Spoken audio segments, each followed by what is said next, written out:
As you settle into comfort and prepare to rest, let us embark together on a calm and scholarly journey through one of the most fascinating chapters of human history, the life and reign of Emperor Justinian and the enduring story of the Byzantine Empire.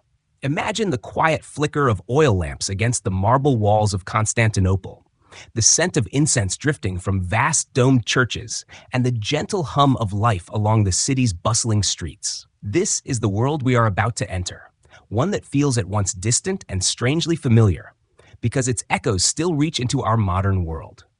The Byzantine Empire, often thought of as the eastern continuation of the Roman world, is a civilization of resilience, adaptation, and splendor. Its capital, Constantinople, was a glittering jewel that overlooked the Bosporus, connecting east and west, bridging Europe and Asia. Founded by Emperor Constantine the Great in the early 4th century, the city became more than just a political center. It was a hub of culture, religion, and commerce. At its heart stood the monumental Hagia Sophia, whose dome seemed to float upon a halo of light. The Byzantines themselves believed that their empire was divinely guided, the earthly reflection of heaven's order. Our focus tonight rests on Emperor Justinian I, who reigned from 527 to 565 CE, and who is remembered as one of the most ambitious rulers in all of Byzantine history. He was a man of vision, determination, and profound energy, yet also one who faced immense challenges. Justinian dreamed of restoring the glory of the Roman Empire, reuniting its fragmented lands, and creating a Christian order that would last for centuries. His reign, however, was not merely about conquest and power. It was about law, architecture, faith, and the resilience of a people who lived through plague, riots, and constant warfare. Let us begin gently by considering the world Justinian inherited. By the 6th century, the Western Roman Empire had long since collapsed. Rome itself had fallen to barbarian kings, while the Gothic and Frankish rulers controlled much of Europe. The East, however, endured. The Byzantine Empire carried forward Roman traditions of governance and law, yet it also developed its own unique culture. Greek was increasingly the language of learning and daily life, replacing Latin in many contexts. Christianity was the spiritual anchor, uniting communities in shared belief, while at the same time sparking debates and divisions over doctrine. Into this world stepped Justinian, born in humble surroundings in the Balkans, but lifted by family ties and personal ability into the imperial court. He was guided by ambition, but also by faith. His marriage to Theodora, a woman of remarkable intelligence and resilience, became one of history's most striking partnerships. Together, they would navigate the storms of empire, shaping policies, resisting opposition, and leaving behind legacies that continue to inspire curiosity today. The achievements of Justinian's reign are vast. He sponsored the creation of the Corpus Juris Civilis, or Body of Civil Law, a monumental collection of Roman legal writings that remains foundational to many modern legal systems. He embarked on architectural projects that reshaped Constantinople, with the Hagia Sophia as the crown jewel of Byzantine creativity and devotion. He fought wars to reclaim Italy, North Africa, and parts of Spain, briefly restoring much of the old Roman Mediterranean world. Yet his reign was also marked by tragedy. The devastating Nika riots, which threatened to topple his rule, the bubonic plague that swept across the empire, taking countless lives, and the relentless strain of wars at the empire's borders. As we drift slowly through this story, we will explore Justinian's world in layers: the origins of Byzantium, the rise of Justinian himself, the brilliance of his empress, the grandeur of his architecture, the turmoil of riots and disease, the triumphs and struggles of his military campaigns, and the long-lasting impact of his codification of Roman law.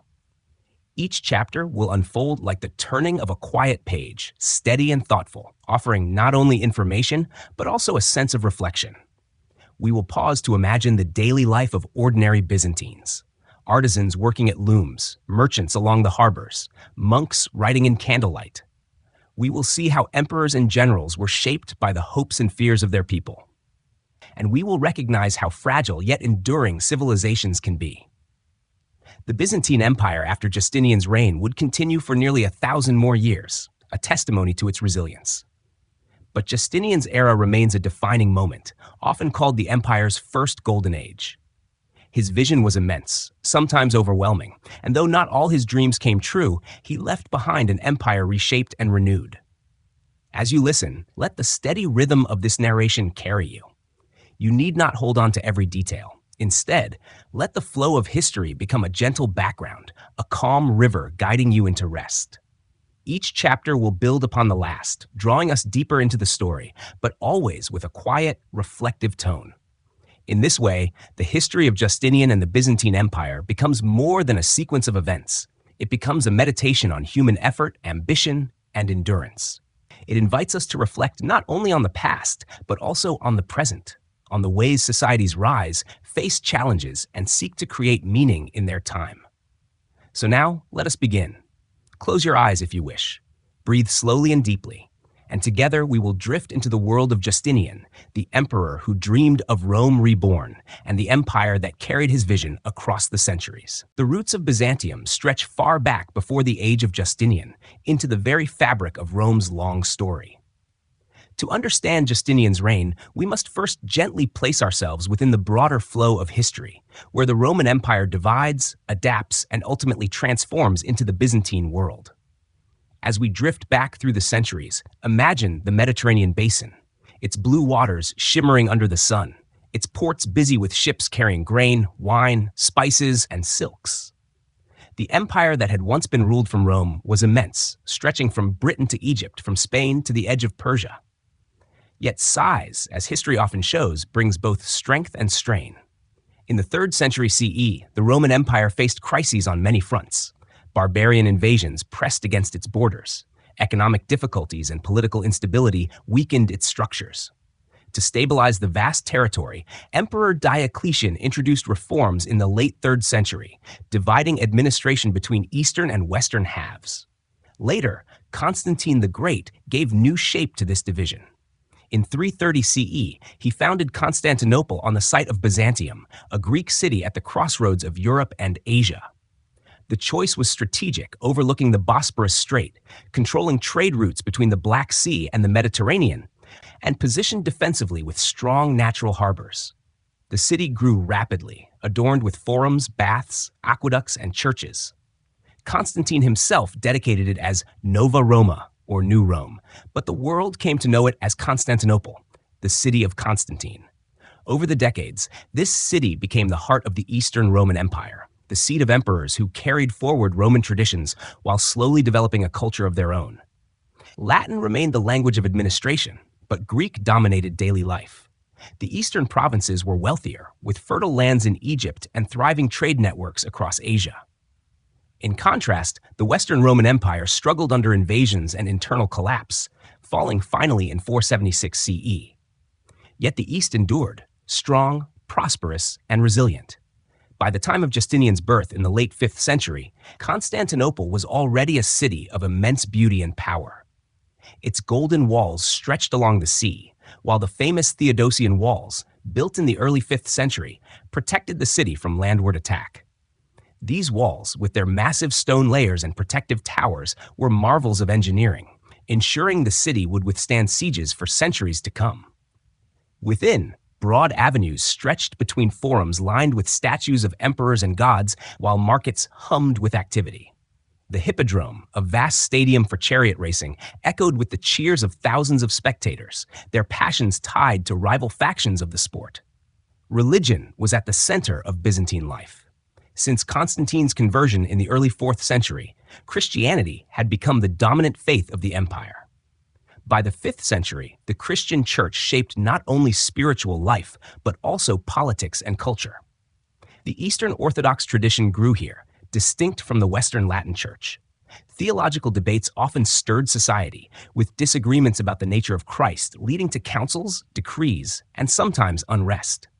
Yet faith also offered unity, providing the empire with a shared sense of destiny as a chosen realm under God's protection. Economically, Byzantium thrived on trade. Constantinople's location made it a hub of exchange, where goods from China, India, Africa, and Europe met. Silks from the east, spices from Arabia, grain from Egypt, and furs from the north all flowed through its markets.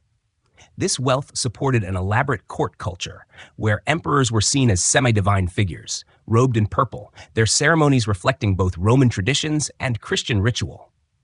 The empire's bureaucratic system, inherited from Rome, was efficient, with trained officials overseeing taxes, laws, and provincial administration. Culturally, the Byzantines saw themselves not as a new people, but as Romans. The word Byzantine is one we apply from a later perspective. The inhabitants themselves believed they were Romans, Romaioi in Greek, continuing the legacy of Caesar and Augustus. Yet in their art, literature, and theology, we can see the emergence of a distinct civilization, blending Roman governance, Greek culture, and Christian spirituality. Mosaics glittered in churches, their golden backgrounds, reflecting light in shimmering patterns. Scholars preserved classical texts, copying the works of Plato, Aristotle, and Homer, while also composing new theological treatises. Into this flourishing, yet complicated world, Justinian would eventually rise. His story belongs not only to the grandeur of empire, but also to the challenges it faced. Even as Constantinople thrived, pressures loomed on its borders. To the east, the Sasanian Persian Empire was a formidable rival, engaging in periodic wars with Byzantium. To the north, Slavic tribes and steppe nomads tested the Danube frontier. In Italy, the Ostrogoths had carved out a kingdom, while the Vandals held North Africa. The dream of Roman unity lay in fragments, and yet Constantinople held the resources and vision to aspire once again to greatness. As we pause here, in the quiet before Justinian's rise, it is important to reflect on how deeply rooted Byzantium was in both continuity and change. It was Roman in name and administration, Greek in culture, and Christian in faith. It was both ancient and new, a bridge between worlds. The empire's resilience, its ability to adapt while preserving traditions, gave it longevity. And within this fertile ground of wealth, faith, and ambition, Justinian would one day step forward, ready to shape the empire's destiny. Picture once more the glowing lights of Constantinople at dusk, lanterns flickering on merchant ships in the harbor, priests chanting vespers in candlelit chapels, and the emperor's palace gleaming against the sky. This was the world that awaited Justinian, the stage upon which his great drama would unfold, and the foundation upon which his ambitions were built. The story of young Justinian begins far from the glittering marble avenues of Constantinople, in a small village of the Balkans, where life moved at a slower rhythm than in the bustling capital. Born around the year 482 CE in the province of Dardania, a rugged land within modern-day North Macedonia or Kosovo, Justinian came from modest origins. His family was not wealthy or powerful, but he was destined to rise through connections and his own remarkable drive. The path that would bring him from a provincial boyhood to the throne of the Eastern Roman Empire was one of ambition, resilience, and careful cultivation of talent. His uncle, Justin, was a soldier who rose through the ranks of the Byzantine army. By serving in the imperial guard in Constantinople, Justin positioned himself close to power, eventually seizing the throne in 518 CE. This dramatic ascent from soldier to emperor brought his young nephew into the center of imperial life. Justinian, whose birth name may have been Flavius Petrus Sabatius, soon adopted the name Justinianus to signal both loyalty to his uncle and his own aspirations. In the Byzantine court, names carried weight, echoing tradition and projecting authority. From an early age, Justinian displayed qualities that set him apart. He received a strong education, something that not all young men of his background could expect. In Constantinople, he studied law, theology, and the classics. He became fluent in Greek and Latin, giving him access to the full breadth of Roman tradition, as well as the vibrant Hellenic intellectual world. He learned not only about the mechanics of governance, but also about philosophy and faith, absorbing the debates of the church that stirred the empire. This grounding in both legal and theological learning would later shape his policies as emperor, as he sought to codify laws and define orthodoxy. Justinian's early years at court revealed a young man who was both diligent and ambitious. He gained a reputation for his seriousness and his ability to manage details, qualities that made him stand out in a court where extravagance and intrigue were common. He was not content to be merely a passive observer of his uncle's reign. Instead, he began to take on responsibilities, advising Justin and shaping decisions. Even before formally becoming emperor, Justinian's hand was evident in many imperial policies, particularly those concerning religion and law. In 525 CE, Justinian's life took a remarkable turn through his marriage to Theodora. She was a woman of striking intelligence and unusual background, the daughter of a bear trainer and a former actress. In Byzantine society, actresses were often viewed with suspicion, as their profession carried connotations of immorality. Yet Theodora's wit, resilience, and depth of character impressed Justinian. She converted to Christianity, lived for a time in ascetic devotion, and eventually came into Justinian's circle. Against opposition from some in the aristocracy, Justinian married her, and together they formed one of history's most influential imperial partnerships. When Justin became old and frail, Justinian stepped more fully into the role of governance. In 527 CE, he was crowned co-emperor alongside his uncle, and shortly afterward, upon Justin's death, he became sole ruler. This transition was not abrupt, but rather the culmination of years of preparation. Justinian had already built a network of loyal advisors, officials, and generals. His energy was boundless. He was said to sleep little, working late into the night on imperial business.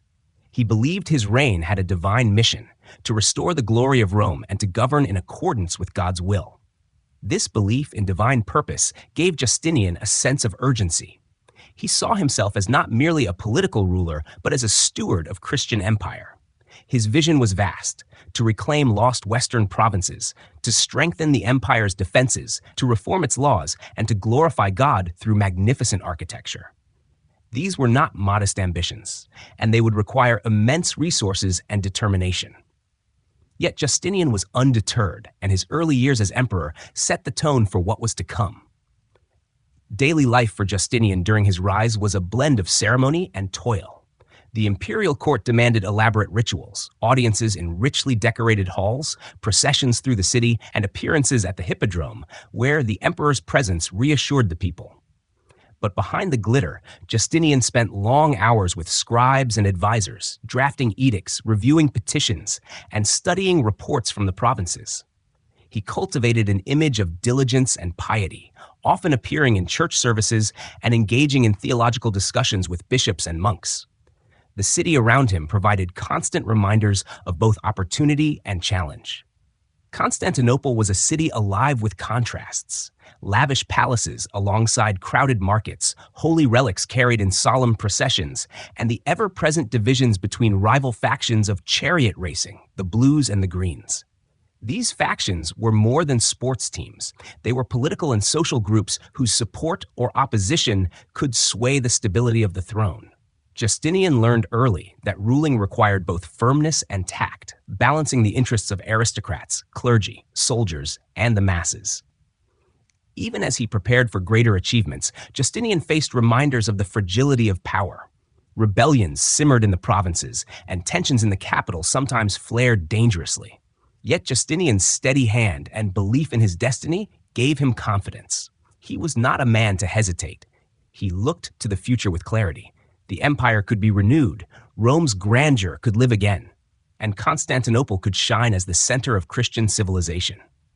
As we reflect on Justinian's youth and rise to power, we can see the foundations of his later rule. He was shaped by humble beginnings, lifted by family connections, molded by education, and driven by a deep sense of mission.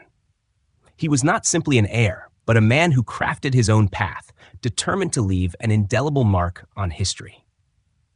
Let us pause for a moment, picturing the young Justinian walking through the colonnaded streets of Constantinople, his mind filled with visions of empire restored, his heart steady with faith, and his steps guided by the destiny he believed awaited him. This young man, from a distant village, was now poised to shape the fortunes of millions, carrying the weight of Rome's legacy on his shoulders. The story of Theodora, Empress of Byzantium, begins in a place that might seem far removed from the thrones of emperors and the splendors of palaces. She was born around 500 CE, the daughter of a bear trainer employed by the hippodrome, the vast arena where chariot races stirred the passions of Constantinople. Her childhood, marked by modest means, unfolded among the roar of the circus crowds, the color of faction banners, and the raw energy of the city's popular entertainments. Yet from this unlikely beginning, Theodora rose to become one of the most influential women in history, a partner to Justinian in shaping an empire. In her youth, Theodora's life was difficult. After her father's death, her mother sought to secure the family's livelihood by presenting her daughters to the Greens, one of the racing factions, in hopes of continuing her husband's role. This request was denied, and the family turned instead to the Blues, whose acceptance provided a measure of security. In these early years, Theodora became acquainted with the intense rivalries of the Hippodrome, rivalries that would one day threaten the throne itself during the Nika riots. Theodora's path soon took her into the world of performance. As an actress, she entertained crowds with comedy and dance, professions regarded with suspicion by the social elites of Constantinople. In the Byzantine imagination, actresses often carried reputations of frivolity or immorality, and Theodora's early life was not without hardship or stigma. Yet those years also shaped her resilience. She learned how to command attention, how to move through the complexities of city life, and how to endure the judgment of others. Her life, however, would not remain confined to the stage. Theodora underwent a profound transformation. She converted to Christianity, embraced ascetic living for a time, and developed a reputation for piety and seriousness. Accounts tell us that she lived in Alexandria for several years, where she deepened her faith and sharpened her intellect.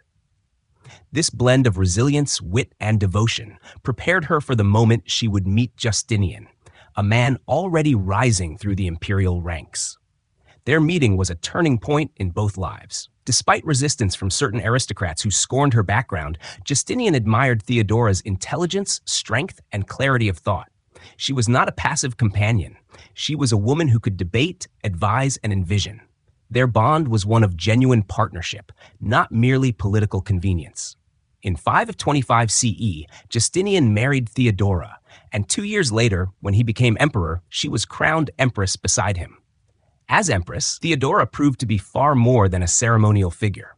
She participated actively in governance, advising Justinian on matters of policy, law, and diplomacy. Her influence is evident in several legal reforms that sought to improve conditions for women. For example, laws were enacted to protect women from exploitation, to provide greater rights in divorce, and to restrict trafficking. These reforms reflected a sensitivity to social issues that historians often associate with Theodora's perspective. Theodora's role became most dramatically visible during the Nika riots of 532 CE, when violent unrest shook Constantinople. The Blues and Greens, long-standing rivals, united in anger against the emperor. For days, the city burned, and Justinian considered fleeing the capital. At this moment of crisis, Theodora's determination changed the course of history. In a speech remembered for its steel-like resolve, she urged Justinian to remain, declaring that she would rather die as empress than live in exile. Her courage stiffened his resolve, leading to a brutal but decisive suppression of the rebellion. This moment revealed Theodora not only as a voice of influence, but as a bulwark of imperial stability. Beyond politics, Theodora engaged deeply in religious debates of her time. She supported the Monophysite Christians, a branch of believers who emphasized the single divine nature of Christ, in contrast to the Chalcedonian definition of two natures, human and divine. While Justinian sought unity through orthodoxy, Theodora's sympathies brought her into conflict with certain church leaders, but also offered protection to marginalized groups. This tension reflects the complexity of their reign, one that balanced official policy with personal convictions. Theodora's presence in court life was formidable. Contemporary accounts describe her as commanding in demeanor, adorned in luxurious robes, and seated on a throne beside Justinian. Yet behind the grandeur lay a sharp intellect and a keen understanding of power. She understood the ceremonial role of the empress as a reflection of divine order, but she also shaped the practical realities of governance. Her personal story, from the daughter of a bear trainer to Empress of Byzantium, became a powerful symbol within the empire. It illustrated both the openness and the rigidity of Byzantine society. On one hand, her ascent showed that extraordinary individuals could transcend social barriers. On the other, it revealed the intense scrutiny and prejudice faced by those who rose from humble beginnings. Theodora's life was not long. She died in 548 CE, likely of cancer, leaving Justinian bereft of his most trusted partner. Yet her legacy endured in the reforms she inspired, the resilience she embodied, and the memory of her courage in the empire's darkest hours. For Justinian, she was not only a wife, but also a co-ruler, shaping his decisions and fortifying his ambitions. As we reflect on Theodora, let us imagine her presence in the great palace of Constantinople. Her voice calm yet firm, her gaze steady, her influence felt in chambers where laws were drafted and strategies debated. She reminds us that history is not only the tale of emperors and generals, but also of women whose wisdom and resolve guided the destinies of nations. Her story flows seamlessly into the larger narrative of Justinian's reign, for to understand his rule is to recognize her hand within it. Together, they were a pair unlike many others in history, each strengthening the other, and together weaving their influence into the fabric of the Byzantine Empire.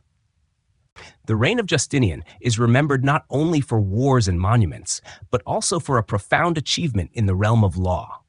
To drift into this chapter is to step into the quiet chambers where scribes bent over manuscripts, the scent of ink and parchment filling the air, and the rustle of pages carrying the wisdom of centuries. Here, under Justinian's command, the sprawling mass of Roman legal tradition was gathered, sorted, and refined into a coherent whole, the Corpus Juris Civilis, or body of civil law. Before Justinian, Roman law had accumulated over a millennium, a vast collection of decrees, senatorial decisions, imperial edicts, and jurists' interpretations. It was a living system, but also one burdened by contradictions, redundancies, and obscurities. Local governors and judges struggled to navigate this immense inheritance. To govern effectively and to restore what he imagined as Rome's order, Justinian sought clarity. He wanted law not only as a tool of administration, but as a reflection of divine harmony, a structure that mirrored the order of heaven itself. In 528 CE, soon after ascending the throne, Justinian assembled a commission of scholars and jurists led by Tribonian, a man of exceptional ability and deep learning. Their task was monumental: to collect, harmonize, and systematize all existing Roman laws. Imagine the long tables piled with scrolls and codices, clerks working steadily by lamplight, and the echo of discussions as legal minds debated the meaning of ancient texts. The work proceeded in stages. First came the Codex Justinianus in 529 CE, which gathered imperial constitutions, laws issued by earlier emperors, into a single authoritative collection. Next followed the Digest or Pandects in 533 CE, a monumental compilation of legal opinions and writings of earlier jurists. To produce it, the commission reviewed some 3 million lines of text, condensing them into about 150,000 carefully chosen lines. The Digest became a treasury of Roman legal thought, accessible and organized for practical use. Alongside these works came the Institutes, a clear and concise textbook for students of law, laying out basic principles in straightforward language. Finally, additional laws issued during Justinian's reign were gathered into the Novellae, or novels. Together, these works formed the Corpus Juris Civilis, a unified legal system that stood as a cornerstone of Byzantine governance. The language of the law under Justinian was Latin, the tongue of Roman tradition, even though Greek dominated daily life in Constantinople. This choice reflected the continuity Justinian wished to emphasize. He was not creating a new empire, but renewing the Roman one. Yet the influence of Greek thought was not absent. Concepts of philosophy, justice, and natural law, inherited from Hellenic traditions, shaped the interpretations woven into the legal code. The significance of Justinian's codification cannot be overstated. For his own empire, it provided clarity and authority, ensuring that judges across provinces applied law consistently. For later centuries, it became the foundation of European legal systems. Rediscovered in the West during the Middle Ages, the Corpus Juris Civilis shaped the development of civil law traditions in countries such as Italy, France, Germany, and Spain. Even today, echoes of Justinian's work live on in modern codes, influencing how societies understand contracts, property, family law, and governance. Beyond its practical function, the law carried symbolic meaning. It was a statement of Justinian's role as the guardian of order, both earthly and divine. To the Byzantines, law was not simply a tool of power. It was an expression of God's justice mediated through the emperor. In this sense, Justinian's codification was both a political act and a spiritual one, aligning the empire's governance with the cosmic order they believed sustained the world. We may pause here to imagine a classroom in Constantinople where young students read from the institutes, learning the principles of justice, honeste vivere, alterum non laedere, sum cuique tribuere, to live honorably, to harm no one, to give each their due. These simple words, preserved through Justinian's vision, echoed across generations, forming the bedrock of legal thought for centuries to come. The process was not without challenges. Tribonian, the chief jurist, was criticized by some for corruption and favoritism. Opponents in the Senate grumbled at the sweeping in nature of reforms. Yet Justinian persisted, convinced of the necessity of order. His unyielding focus reflected his broader vision. Just as he sought to restore Rome's lands through conquest, so he sought to restore Rome's mind through law. For the people of Constantinople, the codification may have seemed remote, yet its effects touched their lives. Laws regulating marriage, inheritance, and contracts shaped the daily affairs of citizens. Protections for the vulnerable, such as limits on harsh punishments for debtors and provisions for orphans, gave the law a human face. The reforms also reflected Theodora's influence, particularly in areas concerning the rights of women. As we drift toward the close of this chapter, let us reflect on the quiet majesty of this achievement. Among the monuments of Justinian's reign, the Hagia Sophia may dazzle the eye, and the conquests may stir the imagination, but the law remains perhaps his most enduring gift. It is a monument not of stone, but of thought, a structure built in words, lasting long after the domes and walls of his empire faded. Picture, as you rest, the steady hand of a scribe copying the digest onto parchment, the letters flowing in careful lines, the wisdom of centuries condensed into ordered clarity. In those pages lived the heartbeat of Rome, preserved for Byzantium and beyond, offering guidance to countless generations who would seek justice and order in their own time. Among all the wonders of Justinian's reign, none shines so brightly as the Hagia Sophia, the great church of holy wisdom. To wander into this chapter is to step into a space where stone and light meet in harmony, where architecture becomes prayer, and where the emperor's vision touches the heavens. The Hagia Sophia was not merely a building. It was a statement, a symbol of divine favor, and a testament to the ingenuity of Byzantine art and engineering. When Justinian ascended the throne in 527 CE, Constantinople already possessed churches, palaces, and public spaces of beauty. Yet the city had suffered from devastating riots in 532 CE, during which fires destroyed much of its heart, including the earlier church of Hagia Sophia. In the ashes of destruction, Justinian saw opportunity. He ordered the construction of a new church, one so magnificent that it would surpass all others. To oversee the project, he summoned two men not primarily known as architects, but as mathematicians and engineers, Anthemius of Tralles and Isidore of Miletus. Their task was daring, to design a structure that would embody both imperial power and divine glory. The Hagia Sophia rose swiftly, completed in less than 6 years, a remarkable feat for a building of such scale and complexity. Its most striking feature was its vast dome, seemingly suspended from heaven itself, resting on pendentives, curved triangular structures that allowed the circular dome to rest atop a rectangular base. The dome created an impression of floating, as if defying gravity. Contemporary visitors described entering the church as stepping into another world, where light streamed through 40 windows at the dome's base, dissolving solid stone into radiant brilliance. The interior of Hagia Sophia was designed to awe. Marble of many colors, imported from across the empire, lined the floors and walls. Columns of green from Thessaly, purple porphyry from Egypt, and yellow stone from Syria all came together in harmony. Above, mosaics of gold shimmered in the flicker of candles, creating an atmosphere both grand and intimate. The vast nave stretched out, its openness emphasizing the central dome, while semi-domes and arches extended gracefully on either side. The effect was one of infinite expansion, a space at once earthly and celestial. For Justinian, the completion of Hagia Sophia was not only an act of devotion, but also a declaration of triumph. When the church was consecrated in 537 CE, he is said to have exclaimed, "Solomon, I have surpassed thee," a reference to the temple in Jerusalem, long considered the pinnacle of sacred architecture. In this statement, we glimpse Justinian's sense of mission, to align his empire with divine order to stand as God's chosen ruler and to embody in stone the power and sanctity of his reign. The Hagia Sophia was more than an imperial chapel. It became the Cathedral of Constantinople, the seat of the Patriarch and the central stage for the rituals of the Byzantine Church. Here emperors were crowned, solemn processions held, and liturgies sung with choirs whose voices echoed in the vast spaces.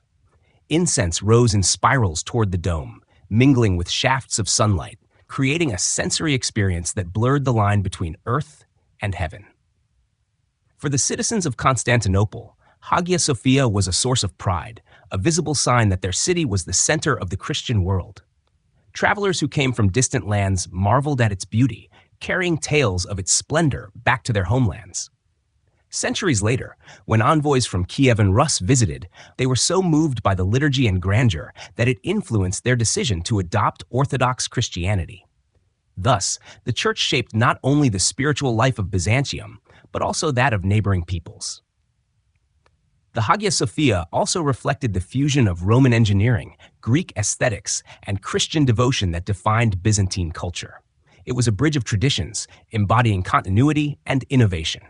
The dome's daring design drew upon Roman mastery of arches and vaults, yet its luminous interior expressed a new spiritual vision. It was not merely a hall for worship, it was an icon in itself, a visual theology of light, order, and transcendence. Of course, the building also bore practical challenges. The dome, so ambitious in scale, faced structural difficulties. Within a few decades, earthquakes caused partial collapses, requiring repairs and modifications. Isidore the Younger, nephew of the original architect, rebuilt the dome at a steeper angle, strengthening its resilience. These adjustments ensured that Hagia Sophia endured, surviving centuries of tremors, fires, and even the eventual conquest of Constantinople. Today, the Hagia Sophia still stands, its dome visible from miles across the Bosporus, bearing witness to Justinian's vision. Through the centuries, it has served as a church, a mosque, and a museum, each transformation layering new meaning onto its ancient stones. Yet at its heart remains the essence of Justinian's dream, a space where human craftsmanship reaches toward the divine. As you let this chapter settle into your thoughts, imagine yourself standing quietly in the nave, gazing upward as golden light plays across the dome. The murmur of prayers, the scent of incense, the cool touch of marble beneath your feet all invite you into a moment of stillness. The Hagia Sophia, in its majesty, is more than a monument. It is an invitation to reflect on beauty, faith, and the enduring power of human creativity. And so we leave this space of light and stone, carrying with us a sense of wonder at what minds and hands can achieve when guided by vision and devotion. In Justinian's empire, law brought order, and architecture brought transcendence, each revealing different facets of his ambition. Together, they remind us that empires are not only made of armies and decrees, but also of ideas and creations that continue to speak across centuries. The reign of Justinian was tested most fiercely not by foreign armies, but by his own people. In the winter of 532 CE, Constantinople erupted in violence during what became known as the Nika Riots, an uprising that nearly toppled the emperor from his throne. To drift into this chapter is to step into the turbulent heart of the Byzantine capital, where political rivalries, social tensions, and the passions of the Hippodrome ignited into fire and fury. The Hippodrome, Constantinople's great stadium, was more than an arena for chariot racing. It was the beating heart of the city's public life, a place where tens of thousands gathered, not only to cheer their favorite teams, the Blues and the Greens, but also to voice grievances and demonstrate loyalty. The factions were deeply embedded in society, tied to neighborhood identities, trade guilds, and even political allegiances. Chariot racing stirred emotions so intensely that the line between sport and politics blurred, and emperors understood that the favor or anger of these groups could determine their stability. By 532 CE, discontent had been building. Heavy taxation to fund Justinian's ambitious wars and building projects strained the populace. Corruption among officials bred resentment.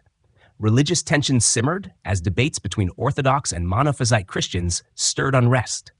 The stage was set for eruption, and it came in January during a series of races at the Hippodrome. On that fateful day, the crowd turned against Justinian. What began as protests against the arrest of faction members escalated into unified chants of Nika, Nika, conquer, conquer. For once, the rival blues and greens stood together, united in anger against the emperor. The chants swelled into violence, spilling out of the hippodrome and into the streets of Constantinople. Fires spread rapidly, consuming much of the city, including churches, houses, and even parts of the imperial palace. For 5 days, the city was gripped by chaos. Senators and aristocrats opposed to Justinian saw an opportunity and supported the rebels, even attempting to proclaim a new emperor. Justinian himself wavered, considering flight across the Bosporus. The empire hung in the balance, and it seemed that his reign might end almost before it had begun. At this moment of crisis, Theodora's courage proved decisive. In the imperial council, as advisors urged retreat, she delivered words that steadied her husband's resolve. She reminded him that an emperor's purple robe was a noble shroud, that death in dignity was preferable to exile in disgrace. Her unwavering stance transformed hesitation into determination. With renewed resolve, Justinian prepared a response. Troops loyal to the emperor, commanded by generals Belisarius and Mundus, were ordered to strike. The rebellion's epicenter was the hippodrome, where tens of thousands of rioters had gathered, perhaps believing negotiations were still possible. Instead, imperial forces sealed the exits and descended with ruthless efficiency. Contemporary accounts estimate that as many as 30,000 people were killed in the suppression, their cries silenced beneath the clash of steel and the thunder of hooves. When the smoke cleared, Constantinople was scarred but under imperial control. The destruction was immense. Entire districts lay in ruins, and many of the city's greatest buildings, including the old Hagia Sophia, were gone. Yet from these ashes, Justinian seized the chance to rebuild, launching projects that would redefine the city's skyline. Out of devastation arose the Hagia Sophia itself, a triumph of resilience and vision. The Nika riots revealed both the fragility and the strength of Justinian's rule. They showed how quickly discontent could erupt into rebellion, and how even emperors were vulnerable before the fury of the people. Yet they also demonstrated the resolve of Justinian and Theodora, who refused to yield. In their response, harsh though it was, they preserved the empire and reasserted the authority of the throne. For the people of Constantinople, the memory of those days lingered. Families mourned the dead, while the rebuilt city bore silent testimony to both the destruction and renewal that followed. For Justinian, the lesson was clear. Power required not only vision and ambition, but also the will to act decisively in crisis. His later achievements in law, architecture, and conquest were made possible in part because he had survived this moment of near catastrophe. As we reflect upon the Nika riots, let us imagine the city during those days. Flames casting orange light against the night sky, smoke drifting across the Bosporus, the shouts of rioters echoing through narrow streets, and the fear that gripped the palace as the future of the empire hung in the balance. And then the sudden, brutal silence as order returned at a terrible cost. History often carries both grandeur and tragedy intertwined. The Nika riots remind us that behind the shining domes and the lasting laws of Justinian's reign lay the shadows of conflict and sacrifice. They invite us to see the empire not only as a place of achievement, but also as a human world, where anger, fear, and determination shaped destiny. As you rest, hold in your mind the image of Constantinople rising once again from ashes, its people returning to markets and churches, its emperor renewed in purpose, and its great city preparing to shine brighter than before. When we turn from the turmoil of riots to the sound of marching armies, we find another defining aspect of Justinian's reign: his bold military campaigns to reclaim the western provinces once held by Rome. To drift into this chapter is to hear the steady rhythm of footsteps on ancient roads, the clash of arms across distant fields, and the hum of ships cutting across Mediterranean waters. Justinian's vision of empire was not confined to Constantinople. He dreamed of restoring the old Roman world, piecing together lands long fractured by conquest and division. At the beginning of his reign, the Western Roman Empire had been gone for more than half a century. Italy lay under the rule of the Ostrogoths, North Africa was controlled by the Vandals, and Spain was partly held by the Visigoths. To many, the idea of reuniting these lands under Constantinople's authority seemed impossible. Yet Justinian's ambition was boundless, and he possessed generals of rare brilliance. Chief among them was Belisarius, a man whose loyalty, discipline, and tactical genius made him one of history's great commanders. The first campaign began in North Africa. In 533 CE, Belisarius sailed from Constantinople with a relatively small force, about 15,000 men, an army far smaller than the great legions of Rome's past. Yet strategy and discipline carried the day. Landing in Carthage, he faced the Vandal king Gelimer, whose rule had alienated much of his people. In a series of swift battles, including the decisive encounter at Tricamarum, the Vandals were defeated, their kingdom collapsing almost overnight. Within a year, North Africa was once again under imperial control. Grain shipments from the region, so vital to Rome in earlier centuries, now flowed again to Constantinople, strengthening the empire's hold. Encouraged by this success, Justinian turned his attention to Italy, where the Ostrogoths ruled under Theodora and later Totila. Beginning in 535 CE, Belisarius launched the Gothic War, a conflict that would last nearly 2 decades. The early phase was marked by dramatic victories.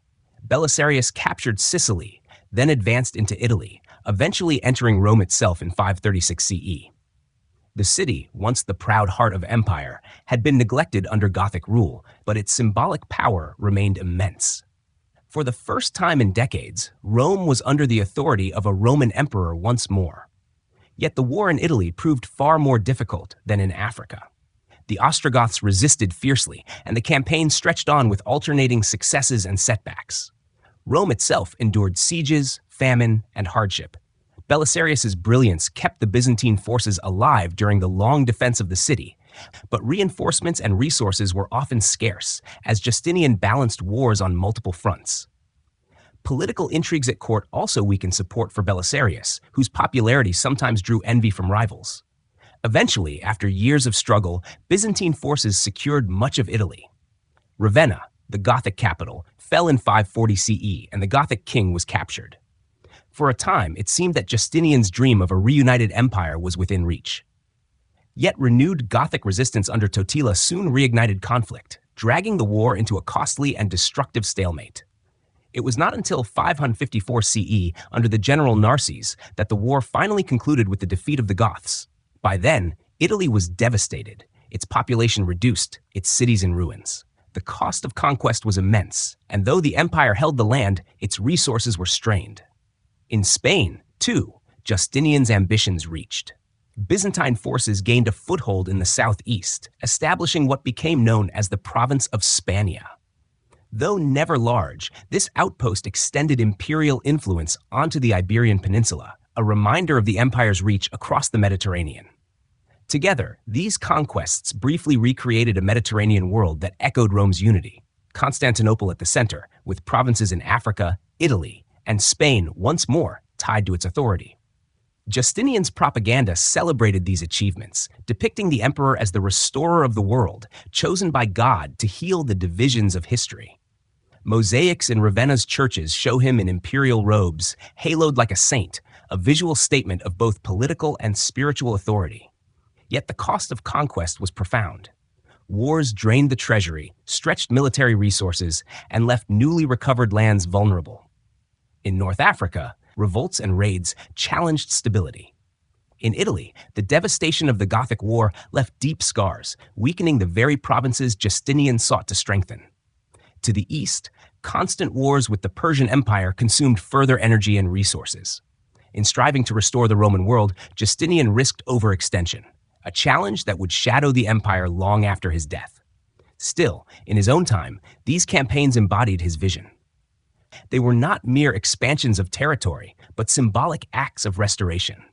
To Justinian, Rome was eternal, and to see its lands once again under a Roman emperor was to align history with divine providence. For the people of Constantinople, news of victories brought pride, processions, and celebrations, even as the costs were felt in taxes and losses. As we reflect on these conquests, let us imagine the journeys of those who lived them. Soldiers marching through Italian hills, sailors guiding ships across the Mediterranean, and citizens of Rome watching Byzantine banners rise above ancient walls. For a brief moment, the old Roman world was reborn, its fragments gathered by the determination of one emperor and the brilliance of his generals. And so, we drift onward, recognizing both the grandeur and the fragility of conquest. Justinian's armies carried his dream far, but even as they did, other forces, disease, hardship, and the weight of empire, were waiting on the horizon, ready to test Byzantium in new ways. Even as Justinian's armies marched across the Mediterranean, another foe crept silently into the empire, one more devastating than any enemy army. It came not with banners and swords, but with fever, swellings, and death. This was the plague of Justinian, one of the earliest recorded pandemics, which swept through the Byzantine Empire beginning in 541 CE. To drift into this chapter is to sense the stillness of streets emptied of life, the toll of bells, and the quiet resilience of survivors who faced a calamity beyond imagination. The plague struck first in the bustling port of Pelusium in Egypt, a vital hub where trade routes converged. From there, it traveled swiftly along the waterways and shipping lanes that connected the empire. By 542 CE, it reached Constantinople, carried by ships laden with grain and goods. The city, crowded with hundreds of thousands, became a place of sudden terror. Contemporary accounts, such as that of Procopius, describe a nightmare of illness. Victims suffered from sudden fevers, swollen lymph nodes, delirium, and death that often came within days.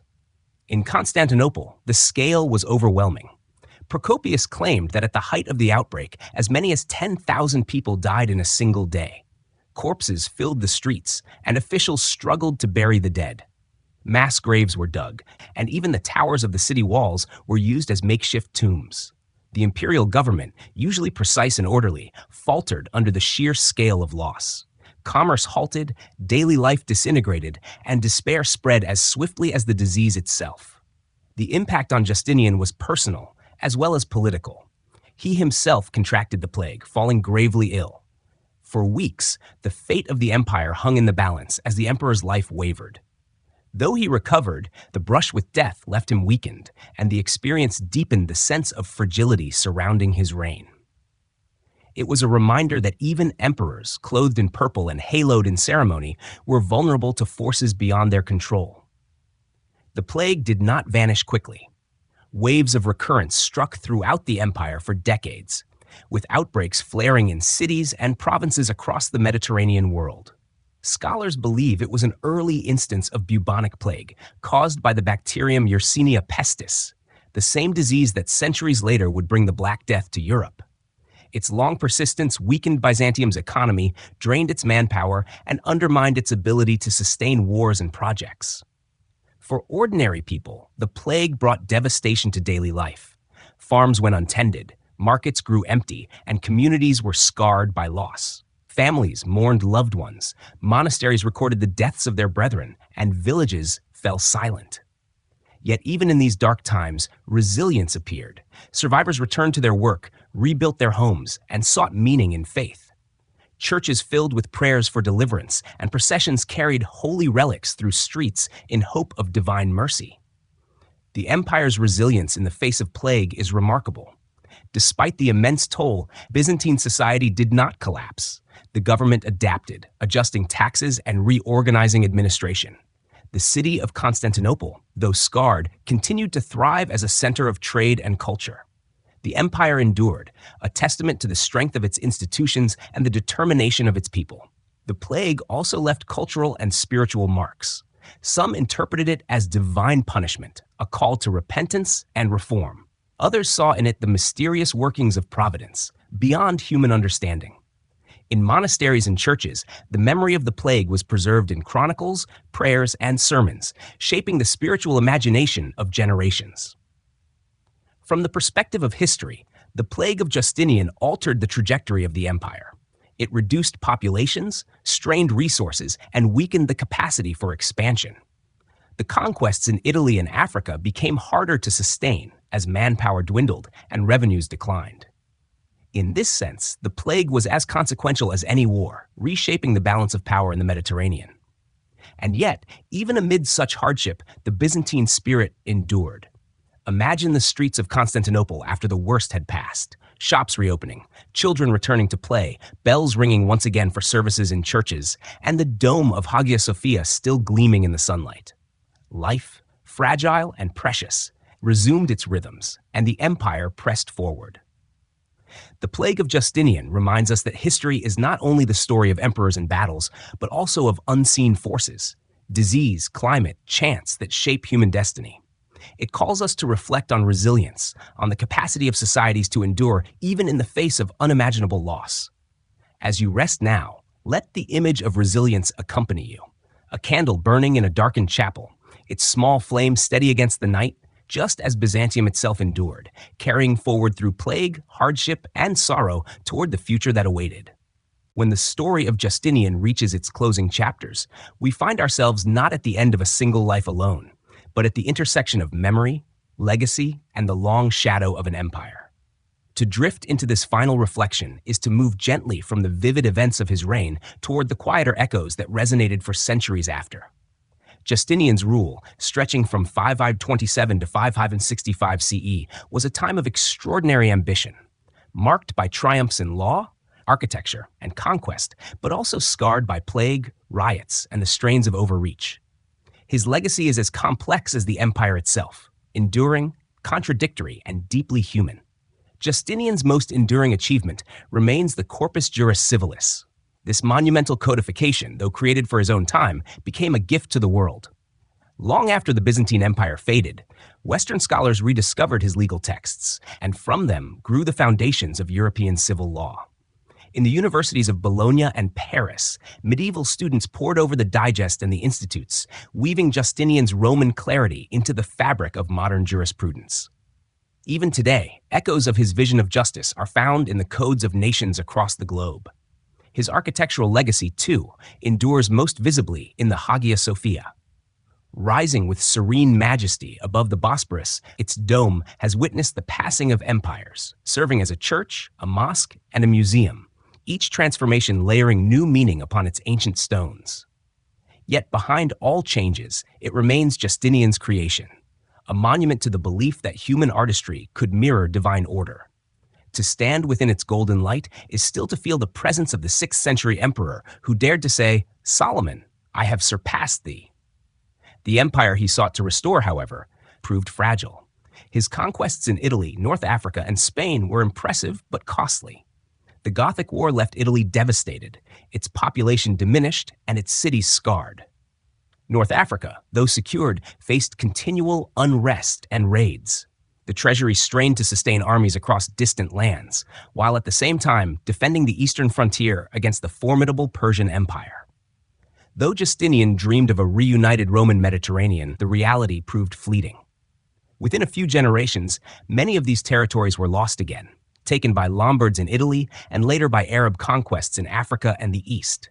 His vision of Rome reborn, though dazzling in its moment, could not endure the tides of history. Yet perhaps Justinian's true legacy was not in the territory he held, but in the civilization he helped shape. Under his reign, Byzantium defined itself as the heir of Rome, the guardian of Christian orthodoxy, and the beacon of a new synthesis of Roman governance, Greek culture, and Christian faith. The empire he led endured for nearly 9 more centuries, its traditions influencing art, theology, and politics far beyond its borders. In Russia, in Eastern Europe, and throughout the Orthodox world, the echoes of Justinian's Byzantium shaped liturgy, architecture, and law.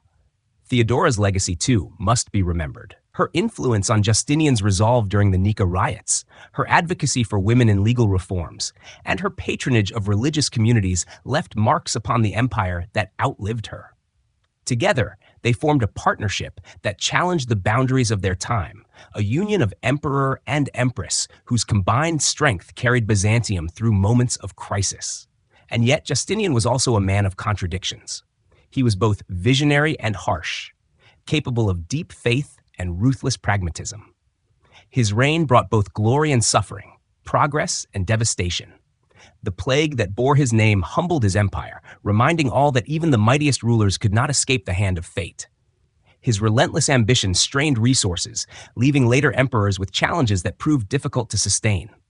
Still, to measure his legacy is to see the sweep of centuries, not the limits of a single lifetime.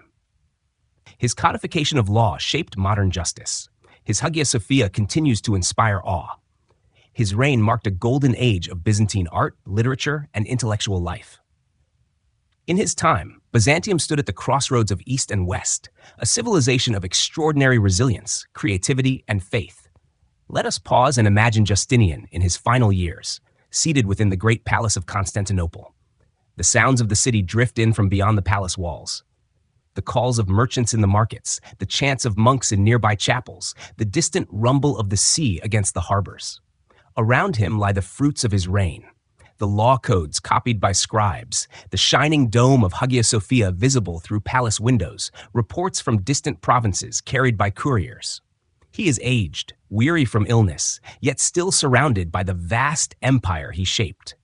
He cannot know how history will judge him, yet he knows he has pursued his vision with unwavering resolve. When he died in 565 CE, Justinian left behind an empire both renewed and exhausted, stronger in spirit, yet strained in body. His successors would grapple with the consequences of his policies, even as they inherited the grandeur of his vision. For Byzantium, his reign stood as both pinnacle and burden, a time of greatness that shaped the empire's self-image for centuries. And for us, as we rest in the gentle rhythm of his story, Justinian offers a meditation on the power and limits of human ambition. He reminds us that empires rise and fall, but ideas endure. He reminds us that greatness is never simple, that glory and hardship often walk hand in hand. And he reminds us that in the quiet of stone, in the resilience of law, and in the faith of people, legacies continue long after names are spoken. As you drift into sleep, let the memory of Justinian and the Byzantine Empire settle softly in your thoughts. Imagine the dome of Hagia Sophia gleaming in golden light, the steady chant of liturgy echoing through its halls, the hum of life in Constantinople carrying on beneath its sheltering walls. The empire continues in memory, a quiet conquest of time, reminding us of humanity's enduring quest to build, to believe, and to leave something lasting in the world.